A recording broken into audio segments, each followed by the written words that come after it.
Bismillah. Wassalatu wassalamu ala Rasulillah. Assalamualaikum warahmatullahi wabarakatuh.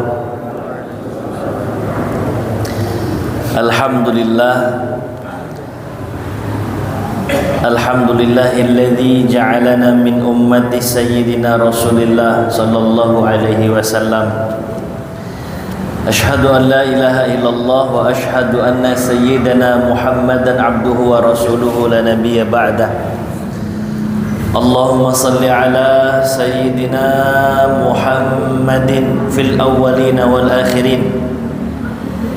Allahumma salli ala sayyidina Muhammadin fi kulli waqtin wa hin wa ba'd.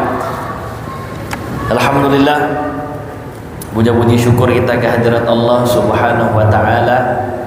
Salawat dan salam semoga selalu tercurahkan kepada junjungan kita Nabi besar Nabi Muhammad sallallahu alaihi wasallam, juga kepada keluarga Rasulullah sallallahu alaihi wasallam, istri, anak, cucu, keturunan beliau, juga kepada seluruh sahabat Rasulullah sallallahu alaihi wasallam radhiyallahu anhum ajma'in, dan kepada seluruh umat Rasulullah sallallahu alaihi wasallam ila yaumil ba'd, yang insyaallah kita semua termasuk di dalamnya. Berharap kita semua kelak mendapatkan syafaat Rasulullah sallallahu alaihi wasallam. Amin ya rabbal alamin. Jemaah yang dimuliakan Allah Subhanahu wa taala, hari ini kita melanjutkan kajian Sirah Nabawiyah merujuk kepada kitab utama Fiqh Sirah Nabawiyah li Syekh Muhammad Sa'id Ramadan Al-Buti rahimahullah rahmatal abrar wa sa'allahu darihahu wa nafa'ana Allah bi'ulumihi fid darain. Amin ya rabbal alamin. Hari ini kita masuk pembahasan Ghazwatu Al-Khandaq, perang Khandaq. Perang yang juga dikenal dengan sebutan perang Al-Ahzab. Al-Ahzab jamak dari hizb, golongan. Jadi ini terjadi di tahun kelima setelah hijrahnya Rasulullah sallallahu alaihi wasallam di bulan Syawal. Sebagaimana dinukil oleh Abu Ishaq dan Urwah ibnu Zubair wa Qatadah dan yang lainnya dari kebanyakan ulama sirah. Apa penyebab perang Khandaq? Bahwa anna nafaran min zu'ama'il yahud min Bani Nadir kharaju hatta qadamu Makkah. Jadi pemimpin Yahudi dari Bani Nadir, satu suku Yahudi yang terusir karena pengkhianatan yang dilakukan kepada Rasulullah SAW, ternyata menyimpan dendam kesumat.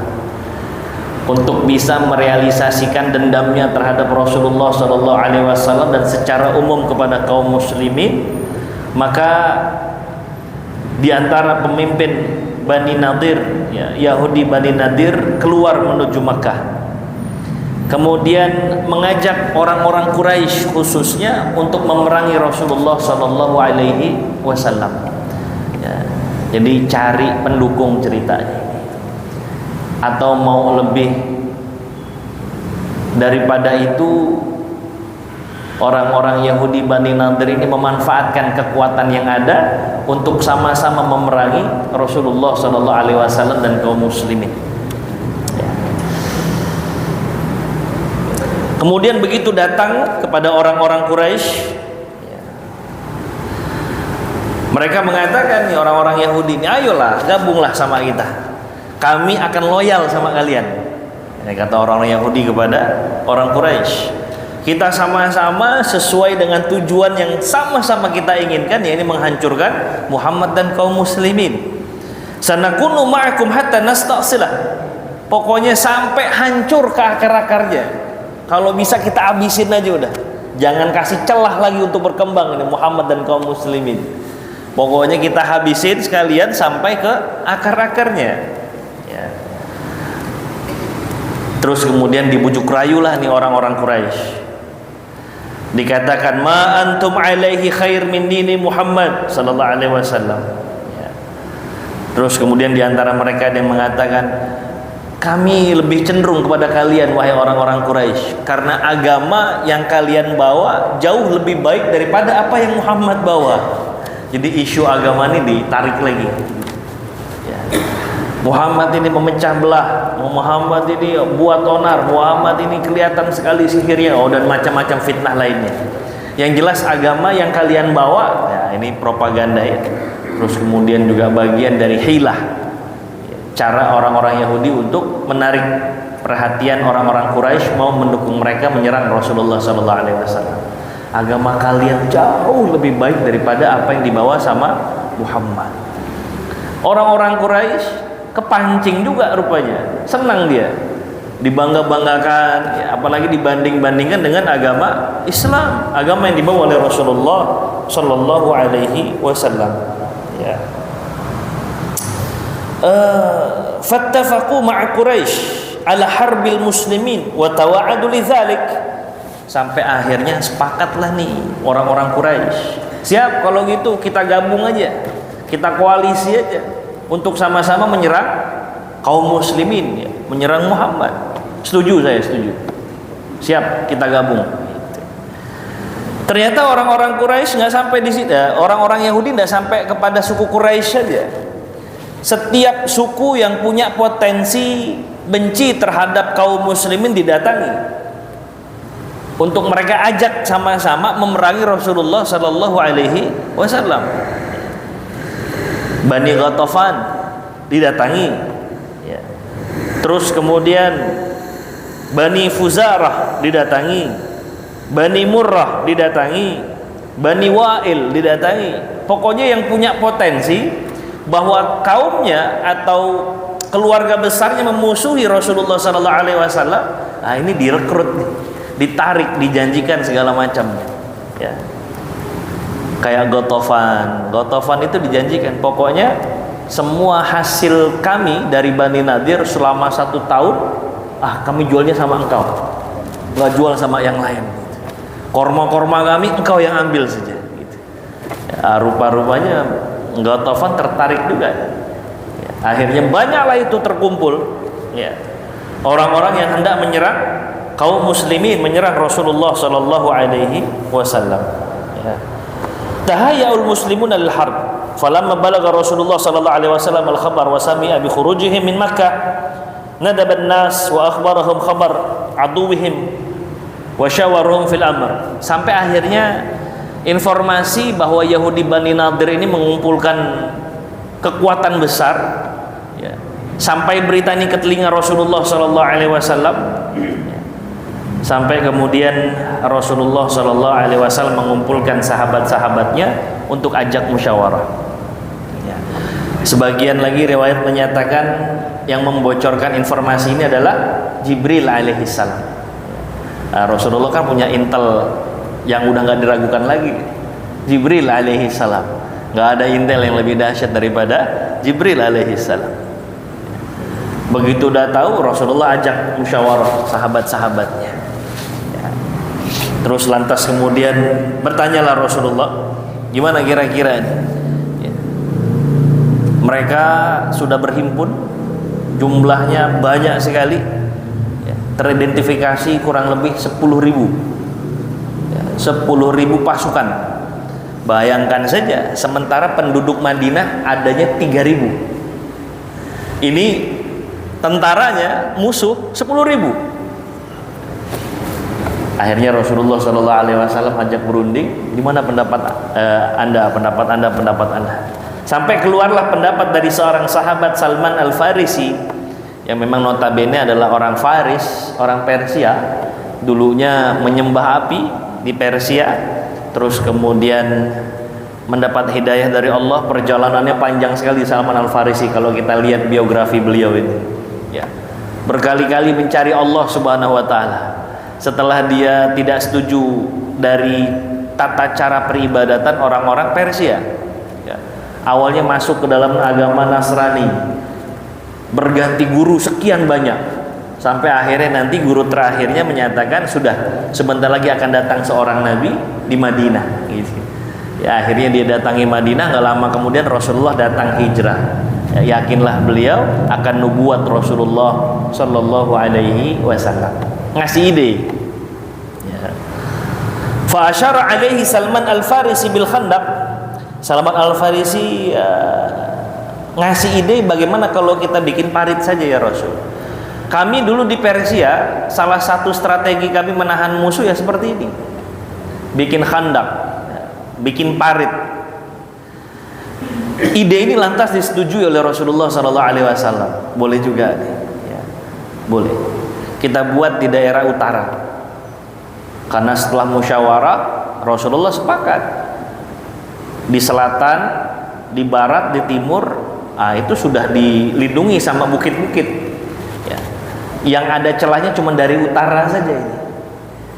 Kalau dari bukit-bukit pasti orang-orang Quraisy khawatir akan terjadi kejadian Uhud ya, yang kesekian kalinya.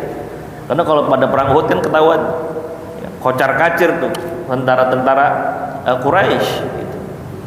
Ya, sementara tadi di barat, di timur sama di selatan itu banyak bukit-bukit, tambah lagi banyak kebun-kebun orang Yahudi yang dibikin seperti benteng. Itu saking bakhilnya itu Yahudi itu, sampai kebun-kebun itu dibikin ya, dinding-dinding yang tingginya luar biasa dan berlapis-lapis, jadi kayak benteng gitu kebun-kebunnya begitu.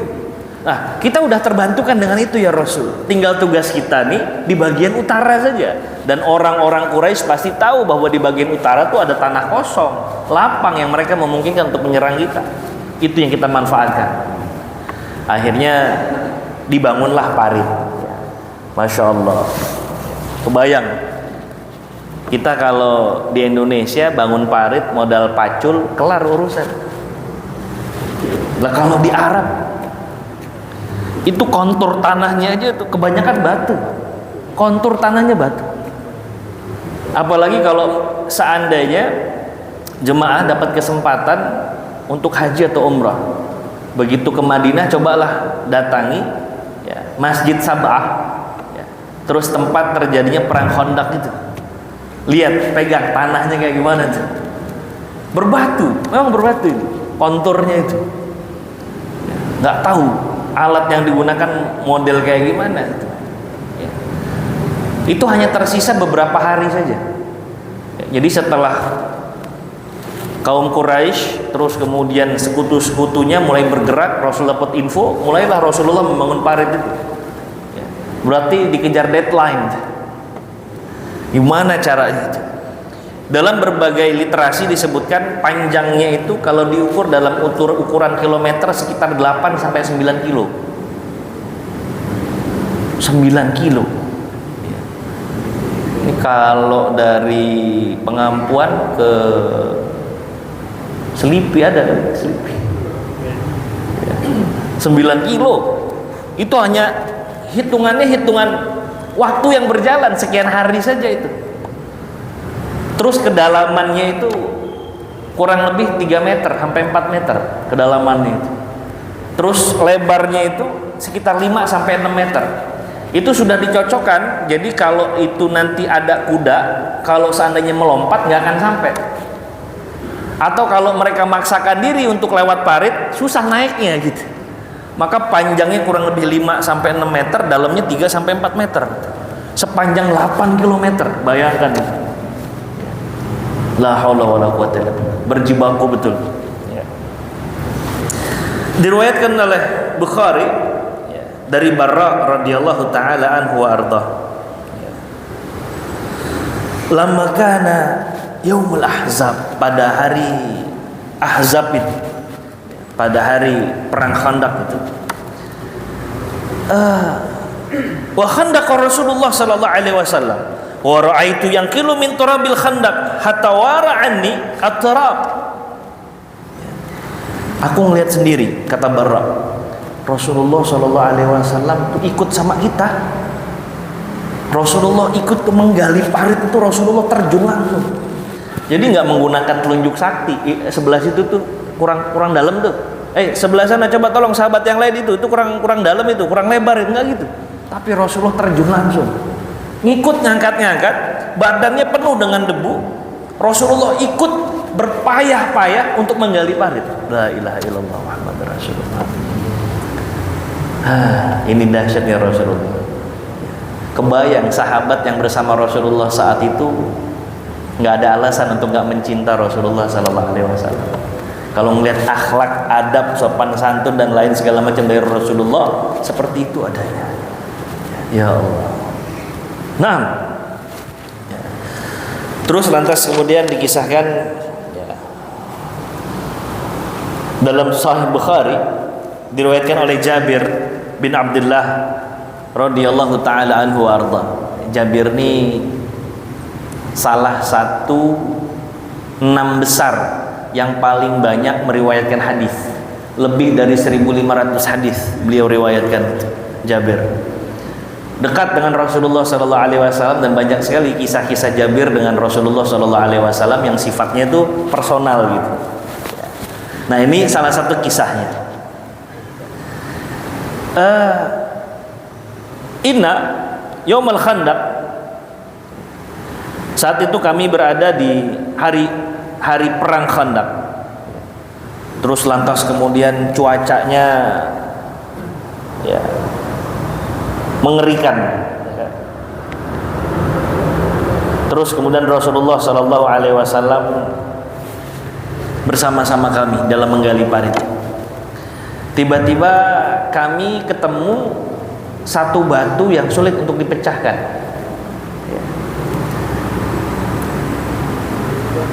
Lantas kami datangi Rasulullah sallallahu alaihi wasallam. Orang-orang pun mendatangi Rasul. Faja'un Nabiy sallallahu alaihi wasallam faqalu hadhihi qudiyatun aradat fil khandaq. Ya Rasulullah, ini batu ini kerasnya luar biasa ya Rasul. Susah sekali dipecahkan. Rasulullah bilang, faqala ana nazil, biarin saya yang turun. Saya yang pecahin, kata Rasul. Summa qama wa batnuhu ma'subun bihajar. Begitu Rasulullah sallallahu alaihi wasallam siap-siap untuk turun, ternyata ada tanda-tanda bunyi batu dari perut Rasulullah sallallahu alaihi wasallam. Sebagian riwayat menyatakan tersingkap baju Rasulullah sehingga terlihat lilitan di dalam perut Rasulullah yang dililitkan dengan batu itu untuk menahan lapar. Jadi sahabat-sahabat Rasulullah sebelumnya juga ya adalah keluhan 1-2 itu. Ya Rasul, kami ini tenaga nggak mendukung ya Rasul. Cuacanya juga tidak mendukung. Makanan yang kami makan nggak mendukung. Dalam berbagai literasi diceritakan itu 1 hari dijatah 1 kurma. 1 hari dijatah 1 kurma sama 1 gelas air 1 hari. Terus kemudian makanan spesialnya di malam hari. Jadi ada gandum begitu. Terus kemudian para prajurit itu membasahi tangannya, terus nempelkan ke gandum. Begitu diangkat kan gandumnya nempel. Itulah jatah gandum untuk mereka. Akhirnya dikumpulkan ya. Ada yang dikepel, ditambahin minyak sedikit terus dimakan. Tapi jatahnya hanya segitu saja, yang nempel di tangan saja. Jadi bukannya diambil begitu, bukan. Yang nempel kenain air basah kan. Nah, ini yang nempel itulah. Ya. Ya paling berapa itu? Jadinya kayak gimana itu makanan itu? 1 hari kayak begitu, Yaumul Ahzab. Makanya ini salah satu peperangan yang amat sangat berat ya, bagi Rasulullah dan kaum muslimin saat itu. Kembali ke ceritanya Jabir. Begitu ada batu keras sekali, kata Rasul, ana nazil, saya yang turun. Begitu mau turun ternyata perut Rasulullah bunyi batu. Tersingkap baju Rasulullah sallallahu alaihi wasallam terlihat ya. Ada yang menyatakan 2, ada yang bilang 3 batu di perut Rasulullah sallallahu alaihi wasallam. Saking nahan laparnya Rasulullah sallallahu alaihi wasallam. Para sahabat juga naruh, tapi hanya 1 bagian lambungnya saja. Kalau Rasulullah sampai 2 sampai 3, tandanya Rasulullah lebih lapar daripada kaumnya. Allah, Rasulullah lebih lapar daripada umatnya. Karena nggak hanya 1, lebih dari 1 yang ditempel di perutnya Rasulullah sallallahu alaihi wasallam, nahan lapar itu. Rasulullah turun, terus Rasulullah Sallallahu Alaihi Wasallam pecahkan batu itu. 3 kali pecahan, itulah Rasulullah Sallallahu Alaihi Wasallam 3 kali pukulan pecah batu itu. Ada riwayat lain, bukan riwayat dari Jabir radhiyallahu an, ketika Rasulullah pecahin yang pertama, gitu ya, pecah sepertiganya itu. Terus Rasulullah bilang, u'titu mafatih Syam. Aku diperlihatkan kunci-kunci Syam akan terbuka. Ya. Jadi dalam keadaan kayak begitu, Rasulullah ngomongin Syam, Romawi bakalan kita kuasai, kata Rasul. Ini lagi perangnya lawan Yahudi sama Quraisy nih. Tapi Rasulullah visioner sekali. Terus Rasulullah pukul lagi, batunya dipukul, pecah tuh, sepertiga lagi pecah. Kata Rasulullah, aku melihat pintu-pintu Persia ini dan kunci-kunci Persia akan kita kuasai, kata Rasul. Baru yang ketiga Rasulullah hantem lagi, yang ketiga dalam hadis diriwayatkan, aku melihat Yaman pun akan kita kuasai. Oh yes. Itu visionernya Rasulullah Sallallahu Alaihi Wasallam. Urusan sama Yahudi belum kelar, tapi Rasulullah Sallallahu Alaihi Wasallam udah mengatakan tuh urusan kita sebentar lagi akan menguasai Syam, Persia, juga Yaman. Itu sifat optimisnya Rasulullah Sallallahu Alaihi Wasallam. Apakah kira-kira para sahabat terus mencibir Rasulullah Sallallahu Alaihi Wasallam? Apakah mereka mengatakan kepada Rasul, ya Rasul, ini aja belum kelar ya Rasul, nggak usah ngomongin yang itu dulu deh? Gitu nggak kira-kira? Gitu nggak kira-kira? Hah? Ternyata begitu. Tapi untuk orang-orang munafik, mereka bilang, Muhammad, ini belum kelar, udah ngomongin masalah Romawi, Persia, sama Yaman. Gimana urusannya? Bahkan nanti ada dalam riwayat, kita aja mau keluar dari sini susah, mau buang air kecil keluar dari Madinah ini susah karena kita dikepung nanti itu. Pakai janji-janjiin lagi kita mau ngalahin Persia, mau ngalahin Romawi, gimana ya? Digembor-gembosin lah itu Rasulullah. Tapi buat sahabat-sahabat yang beriman kepada Allah dan Rasulnya dengan sepenuh hati, mereka mengatakan, ya Rasulullah, mana duluan yang kita kuasai? Persia apa Romawi ya Rasulullah? Ya, itu yang beriman. Bapak, kita coba bayangin deh, kita lagi bersama Rasul, kita lagi mencoba untuk bangun parit yang belum selesai, musuh udah siap-siap datang, kurang lebih 10.000 pasukan, sementara kita cuma punya 3.000. Parit yang sedang kita gali ini keras sekali, nggak tahu kalau mereka datang udah selesai apa belum. Terus Rasulullah bilang, sebentar lagi kita akan menguasai Romawi, Persia dan Yaman. Kalau kita ada di posisi itu, kita mencibir Rasulullah atau mengimani Rasulullah Sallallahu Alaihi Wasallam? Coba dibayangin, bayangin saja. Ya. Jangan kemudian kita berpikir, oh itu kan kisahnya kayak begitu. Jangan. Kita memposisikan diri di situ. Gitu. Kalau kita ada di antara orang-orang yang membersamai Rasulullah saat itu, kira-kira kita optimis apa pesimis? 8 kilo belum kelar nih urusan parit. Terus Rasulullah udah ngomongin Romawi, terus udah ngomongin Persia, udah ngomongin Syam. Tapi para sahabat itu kalau udah masalah iman sama Rasulullah, nggak pakai A, nggak pakai B, sudah sama'atan wa ta'atan. Ya Rasul, bahkan kata sahabat, yang kita kuasain yang mana dulu? Persia dulu apa Romawi dulu? Kata Rasulullah, Romawi dulu, kata Rasul. Allahu Akbar. Pecah batu yang dipukul itu. Kebayang ya, Rasulullah bukan orang yang lembek. Saat sahabat tidak mampu untuk memecahkan batu itu, Rasulullah mampu memecahkan. Jadi jangan ada bayangan Rasulullah tuh kayak hanya tinggal merintah-merintah. Enggak. Rasulullah juga dulu jagoan gulat kan. Sama. Hadza huwa Rasulullah sallallahu alaihi wasallam. Shallu ala nabi. Jemaah yang dimuliakan Allah Subhanahu wa taala. Rupa-rupanya Jabir nih melihat Rasulullah sallallahu alaihi wasallam melilitkan perutnya dengan batu itu langsung tersentuh hatinya. Ya. Maka dalam hadis diriwayatkan yang diriwayatkan oleh Bukhari dalam sahihnya ini, ya, Jabir langsung meminta izin, ya, kepada Rasulullah sallallahu alaihi wasallam. Ya Rasulullah, a'zin li ilal bait. Ya Rasul, saya izin mau pulang ke rumah. Begitu sampai ke rumah, diizinin sama Rasul, di rumah ngomong sama istrinya. Fakultu li imraati ra'aitu bin nabi syai'an ma kana li fi dzalika sabr. Saya ngelihat Rasulullah sallallahu alaihi wasallam tuh menyedihkan sekali keadaannya. Kalau saya berada di posisi Nabi, saya pasti nggak akan sabar. Ya, mengerikan Rasulullah tuh, ya Allah, perutnya dililit-lilit saking nahan laparnya. Terus Jabir nanya sama istrinya, hal indaka min syai, hal indaki min syai, ada makanan apa di rumah? Kata sang istri, ada tuh satu mud, ya, gandum, ada satu mud gandum, ya. Sama kita kan masih punya anak kambing. Oh, kalau gitu kita olah saja, kita kasih, kita buat, terus kita kasih kepada Rasulullah Sallallahu Alaihi Wasallam. Undang Rasulullah makan di sini. Ya udah, kamu olah ini apa namanya gandumnya, ya. Terus kemudian saya olah nih kambingnya, kita sembelih saja. Ya. Begitu udah mau selesai, ya, Jabir mendatangi Rasulullah Sallallahu Alaihi Wasallam. Sebelum berangkat, istrinya udah bilang, Pak, bilang sama Rasul kita ngundang seadanya, Pak. Silahkan.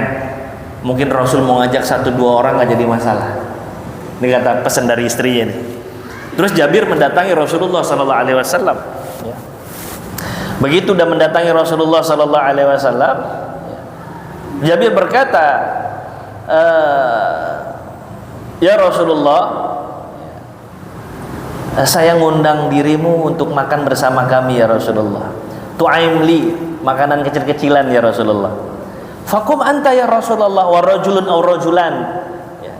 Ya Rasul, terserah deh, mungkin engkau bisa bawa 1-2 orang untuk makan sama-sama kita gitu. Ya. Lantas kemudian Rasulullah nanya, ya, kam huwa? Fazakartu lahu. Qala katsirun tayyib. Jadi kata Rasulullah gini, makanannya seberapa banyak? Jabir ceritain makanannya ya ada 1 mud Rasul gandum, ya sama ada anak kambing ya Rasul disembelih. Gitu. Kata Rasulullah, wih banyak sekali itu, kata Rasul. Kaget Jabir kan? Ya Rasul, itu cuma 1 mud doang ya Rasul. Kalau roti paling jadi 2-3 saja ya Rasul. Sama ada ya sop-sop kambing lah Rasul. Tapi anak kambing, bukan kambing besar ya Rasul, anak kambing.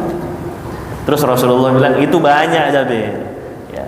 Terus Rasulullah langsung berdiri. Terus Rasulullah bilang, ya ma'syarul muslimin minal muhajirin wal ansar. Orang-orang muslim, muhajirin sama ansar, ini Jabir ngundang kita makan-makan di rumahnya. Allahu Akbar. Dan pekerja saat itu prajurit kaum muslimin, pasukan kaum muslimin gak kurang 1000 orang ada di situ. Apa kalau bahasa kita nih, tepok jidat tuh Jabir sekarang. Aduh, gimana urusannya nih kalau begitu? Dia udah bilang ya Rasul, silakan datang ke rumah, tambahin 1-2 orang gitu. Tiba-tiba Rasul, kaum muslimin, muhajirin sama ansar, Jabir ngundang kita makan-makan gitu. Itu kalau nggak pucet itu Jabir saat itu tuh. Ya. Masya Allah. Lantas kemudian Rasulullah ngelihat gelagat itu dari Jabir. Kata Rasul, tenang Jabir, tenang. Hadi nafsak. Ya.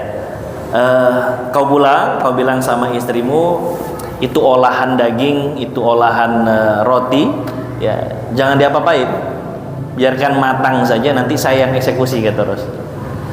Terus lantas Jabir bertemu dengan istrinya, alhamdulillah mah Rasul mau hadir. Bareng sama siapa? Pasti sahabat-sahabat pilihan ini. Kata Jabir, semua diundang sama Rasul mah. Wah, semua diundang sama Rasul. Iya. Emang papa nggak bilang? Udah bilang, udah nyampein Rasul 1-2 orang paling ya Rasul. Tapi Rasul yang berkata dan Rasul yang mengundang. Ya, semuanya diundang ke rumahnya Jabir. Tapi lihat apa bahasa istrinya saat tahu bahwa itu adalah perintah Rasulullah Sallallahu Alaihi Wasallam.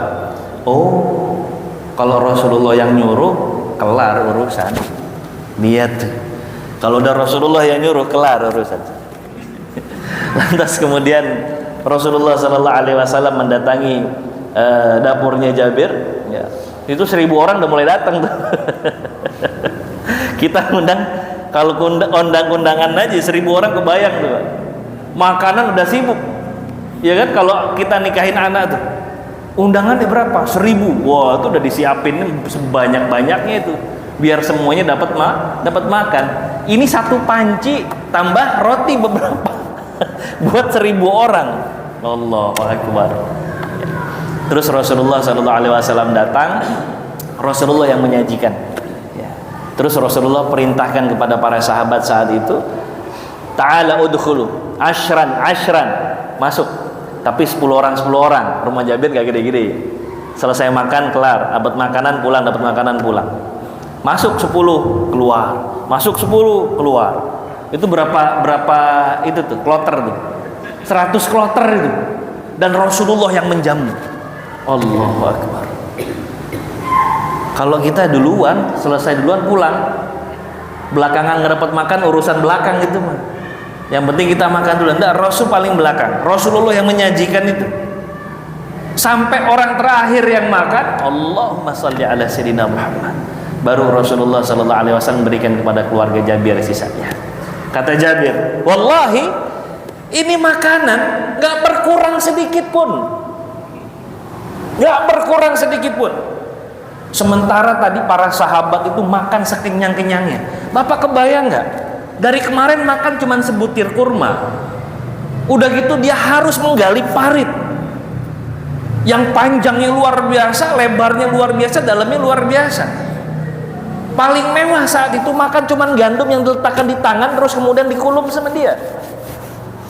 Gimana laparnya tuh, berhari-hari kayak begitu ketemu sama daging sama roti, tapi semua tercukupi.